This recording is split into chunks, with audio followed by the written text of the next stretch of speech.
ఈ 2 ప్లాంట్స్‌లో ఏది ఎక్కువ కాలం స్ట్రాంగ్‌గా ఉంటుందో ఒకసారి కామెంట్ సెక్షన్‌లో తెలియజేయండి. ఇది ప్రతి పేరెంట్ కోసం. ప్లాంట్ 1 ఒక మొక్కను నాటి వాటర్ పోస్తూ, వీలైతే గంటకొకసారి వాటర్ పోస్తూ, చాలా జాగ్రత్తగా చూసుకుంటూ చేసేది ప్లాంట్ 1. ప్లాంట్ 2ని మీరేం చేశారు తెలుసా? మొక్కను నాటిన తర్వాత కొద్దిగా వాటర్ పోసి, టైం గ్యాప్ ఇచ్చి, మళ్ళీ నెక్స్ట్ డే కొద్దిగా వాటర్ పోసి, ఎక్కువ కాకుండా కొద్దిగా వాటర్ పోస్తూ, టైం గ్యాప్ ఇస్తూ చేస్తూ ఉన్నారు. ఈ రెండిట్లో ఏది ఎక్కువ కాలం ఉంటుందో ఒక్కసారి కింద కామెంట్ సెక్షన్‌లో రాయండి. చాలామంది రాసింది ప్లాంట్ 2ఏ కదా! ప్లాంట్ 1 ఎక్కువ వాటర్ పోస్తూ ఉంటే దాని ఫుడ్ తను ప్రిపేర్ చేసుకోవడం మానేసి డిపెండెన్సీ పెరిగిపోయి చిన్న గాలొచ్చినా పడిపోతుంది. 2 ఏం చేస్తుంది తెలుసా?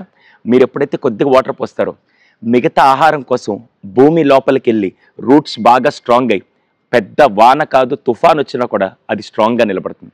ఈరోజు చాలామంది పేరెంట్స్ అడగక ముందు అన్నీ కొనిచ్చేస్తూ ఉంటే మీ పిల్లల్ని ప్లాంట్ 1 లాగా పెంచుతున్నారు కాబట్టి వాళ్ళ ఫ్యూచర్ని మీరు లిమిట్ చేస్తున్నారు.